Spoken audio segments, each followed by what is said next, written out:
Okay, so merong isang sikat na vlogger, no, na nag food vlog siya. And basically lahat ng kanyang rating ay hindi masarap.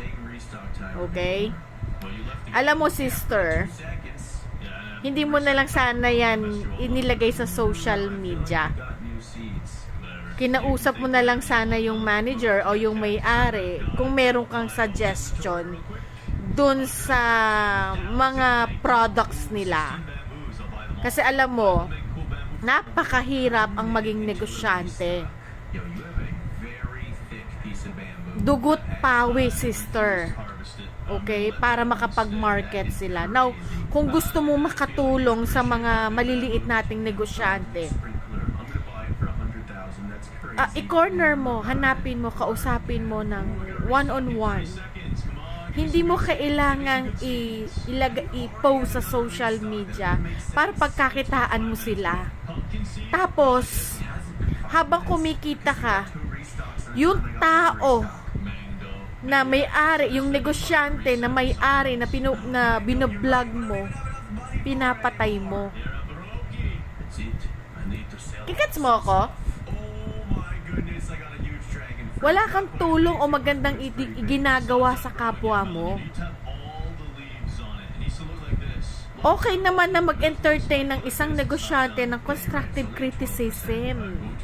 Yun ay para sa ikagaganda at ikalalago ng negosyo nila. Pero wag ganyan, sister. Pinapatay mo. Alam mo ba kung gaano kalaki yung investment na rin? You'll never know kung ano yung pinagdaanan ng tao na yan para maitayo niya yung negosyo niya. At may pamilya at mga anak din niya na binubuhay. Lalo na dito sa atin sa bansang Pilipinas na napakalaki ng taxes. Nagbi-break even lang ang mga maliliit na negosyante. Kundi man, madalas negative pa.